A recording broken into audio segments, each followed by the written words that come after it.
All right, guys. Quick update. Let me see. Turn this on. I finally got the manifold off. It wasn't as hard as I thought it was. Really, there's Okay, well, let me grab it.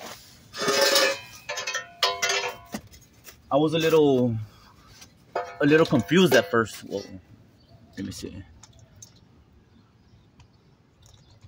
I was a little confused at first because, well, taking off the manifold is not that hard, but it's pretty much just the way it would sit.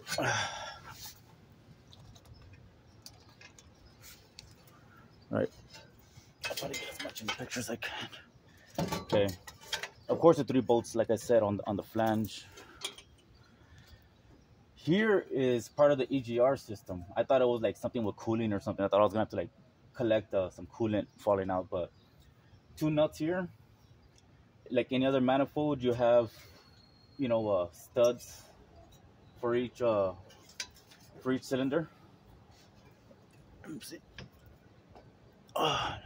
Get that, for each one. Of course, just take them all off as easy as you can. They weren't hard. Of course, I had my impact gun that helped me out. I used, again, my 1/2-inch drive. I guess a 1.5 to 2 feet extension with a swivel on there. The swivel that I use, it goes from a 1/2-inch female to a 3/8 male. I used a medium-sized 12mm socket, and you're able to get to all of them except 2 of them. They are right behind. Let's see. They are right behind this strut tower here. There's gonna be 2 nuts right back here. What all I really had to do was get the 3/8 ratchet with the same socket that I'm using, the 12 medium-sized 12mm. I'm not sure if the long is gonna make a difference, but you just kind of go in sideways. I went in sideways over here, in this angle. Shoot, where am I? In this angle, and I really had to kind of like hug the strut tower a little bit. I really had to put this hand back here to make sure the ratchet stays on, while the hand over here was doing all the work. The thing that helped out the most was my ratchet is a flex head or a swivel, like flex head ratchet, and so it really gives me the maneuverability or agility to work around all this tight space. It's little turns that you're gonna do. It takes a little bit of effort, but it's nothing that you can't do. You just gotta be patient, keep your hands where you're planning them, and I think those were the hardest ones. I mean, one of them was kind of hidden because of all the bends that are on the manifold itself. It was kind of hard to say which. I guess now that it's off, I really can't pinpoint. I can't remember which one was it, but as long as you have the swivel, you'll be fine. Okay, so now the next step, now that the manifold's off, next step is to take off the heat shield to the starter, and then get the starter off. What I'm anticipating, those cooler lines right there. Let me see.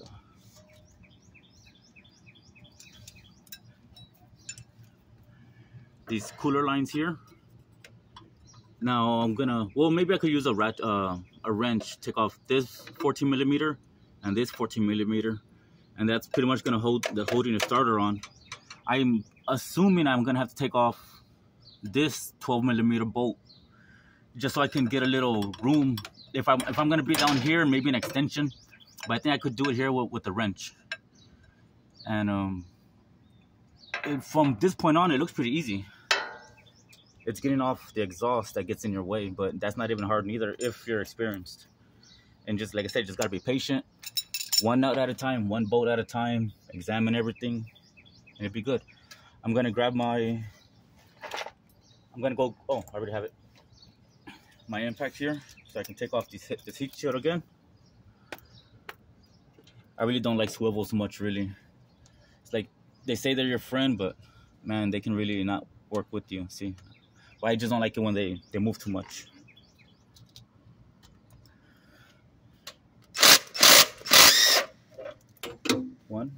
Okay.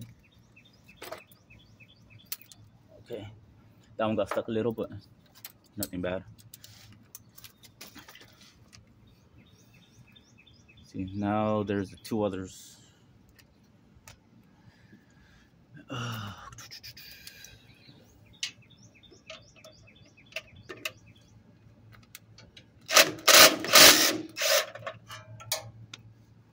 One more right here. Now, swivel does help in times like this, but man, there's times where if it's too loose, it just will not grab, or it just flexes too much, really. I'm trying to do this video and maneuver is a little, not difficult, but I can move a lot faster if I wasn't doing this. Boom. And there she is. Now remember, collect your bolts. I know you think I forgot about this one, but I got it. Put them all aside. Now, this is one thing I like to do. You gotta stay organized. The bolts I just took off are in this donut gasket, so that's separate. Of course, I got all my lug nuts here. These were for the front of the catalytic converter. These were for the flange where the catalytic converter connects to the exhaust manifold. And then I have these for the exhaust manifold itself. These were for the EGR. And yeah, so remember, just stay organized. Remember where you put your bolts, and the work will be a lot easier to go back. Whew. Man, my shoulder's killing me.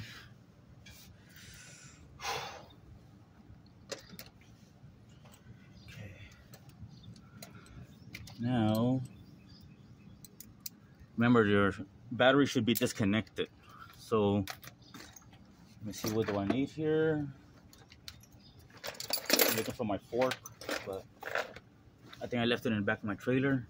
So, let's get this sucker off. I don't know, through here. Okay. Good enough. Put that aside. What is this? Another 12 millimeter maybe.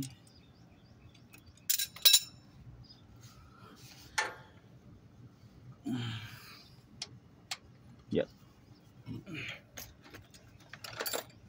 This is the ratchet I was telling you about. This thing does wonders with the curve here and the flex head, man. And all my jobs, it really does help me out big time.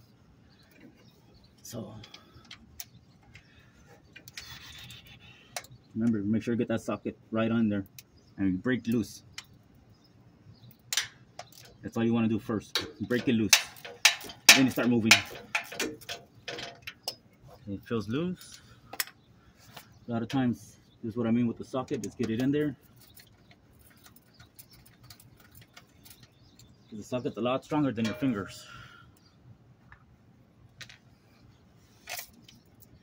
Got that sucker off.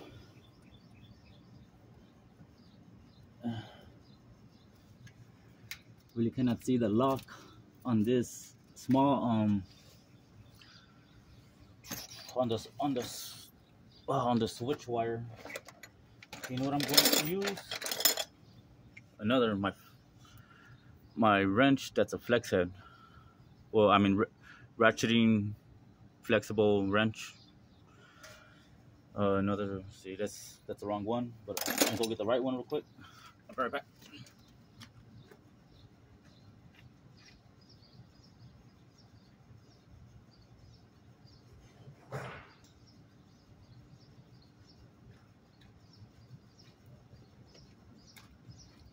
Found my fork. Okay, 14 millimeter. It's in the right orientation that I want. Okay, got it in there. Let me see if you guys can see. See, got it on that top 14 millimeter. Now we just break it with the length of this wrench. The leverage is great, so At least I'm assuming. Oh, see, it broke. Now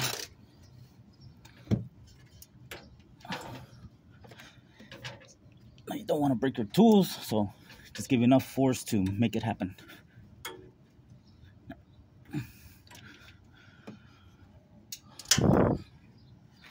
Or am I going the wrong way? Shit. Let me double check this.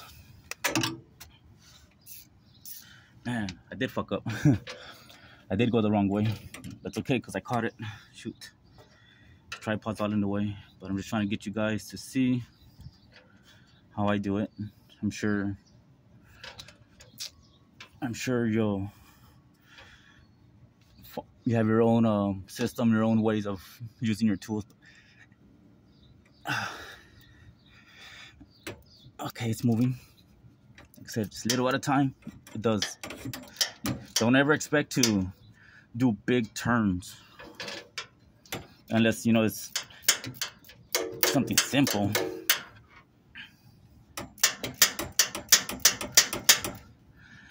Okay. Let me try to get this down. Okay, got the wrench off. Now I took off the wrench because I don't want to get wedged in between the cooler line and the bolt.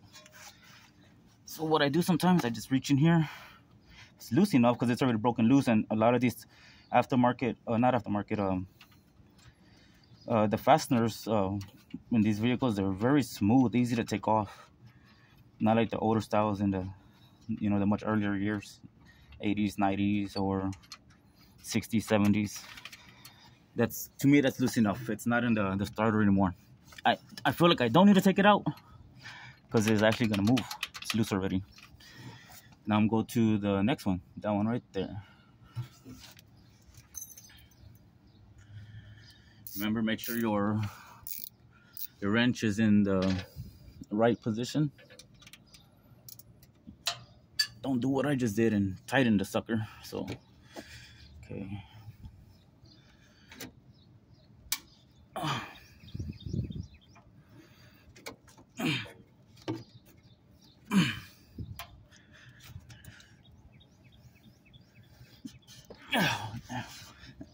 Okay, got it.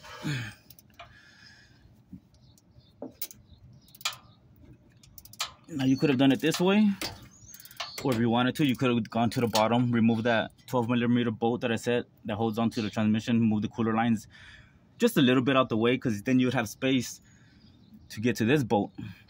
So right there is pretty much backed out to it. You would have been a little bit extra space. But this is the route that I decided to take.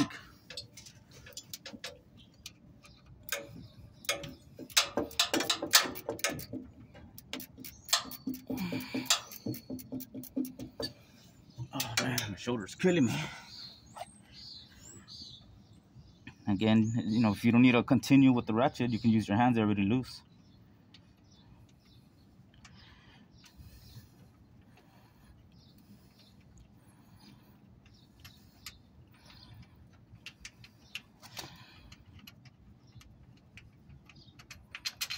Boom. And I'm anticipating this baby should just come right off. And then we'll take off that little wire.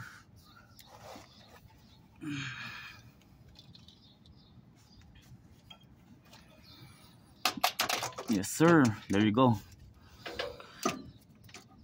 Okay.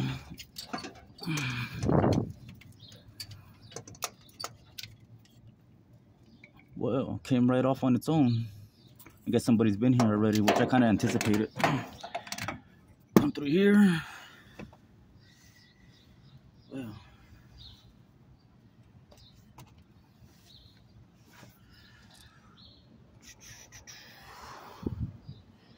And there you go. So, I'm gonna go get the other one. I'll be right back. And there we go. So now that we got it off, we want to pretty much match and make sure you got the right one, right? For just about any part that you can put on. Now what I'm looking at is where the heat shield's gonna connect to. All those 3 bolt holes, they all matching. The size looks a little longer, man. I really hope it doesn't bother anything. See how it's like a little bit. Let's see. Yeah, it's just a little bit longer. I really hope it doesn't get in the way of anything, which I doubt. But you just never know sometimes. You know what? Maybe the heat shield. You know what? I want to check something because it's a little longer. Kind of makes me wonder.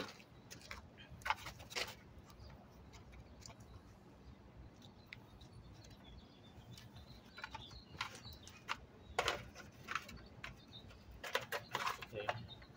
Of course, since that's factory, they all match up.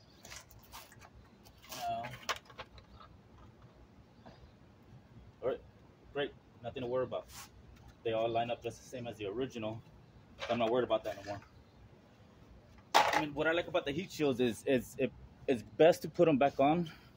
If the factory put it, I say it's best because the aluminum does help deflect the heat or dissipate the heat a little bit better, and it'll protect your starter. So we'll put that old one aside. I'm gonna try to get you an angle so you can see how I put it in.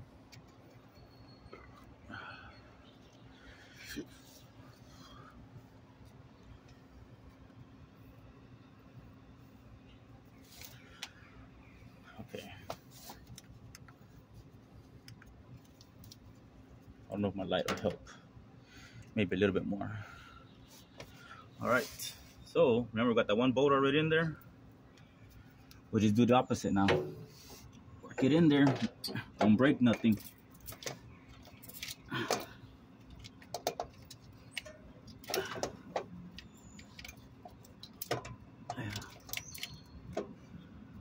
the hell was that?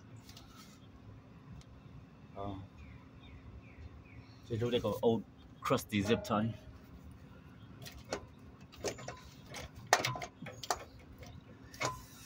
Kind of hard to do this and not get in those guys' way.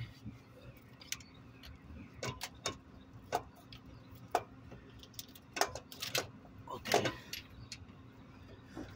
Oh, what?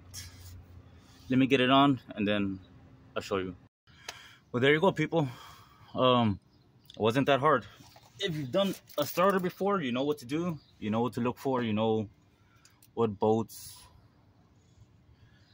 But let me explain this again. Of course, I had to get in, push you guys aside so I can get in here. But, it was a bit of a tight squeeze because of the wires. I didn't move them from a clip down there where it holds the wiring harness in place. You just got to wiggle it in there, find a comfortable spot. I started to hand tighten this bolt. To hand tighten the top bolt first, just to grab something. It makes it easier if you're just at least grabbing something. And then, of course, I put in the lower bolt. And with my ratcheting wrench, I just, hold the wrench in place and be patient, take your time, and just screw it in, And if you've done a starter, you know when it's nice and tight. The little clip, the lock on it, the skinnier wire for the switch part, I just put some silicone over. Well, the lock was broken, so I just put a little bit of silicone over the two pieces of plastic so that it holds it in place so it won't slip out, won't do no damage. Then you just put in for the battery cable. This one was a 14 millimeter. Like I said, if you've done a starter, you know when it's tight. Everything's in there. So now it's the reverse process.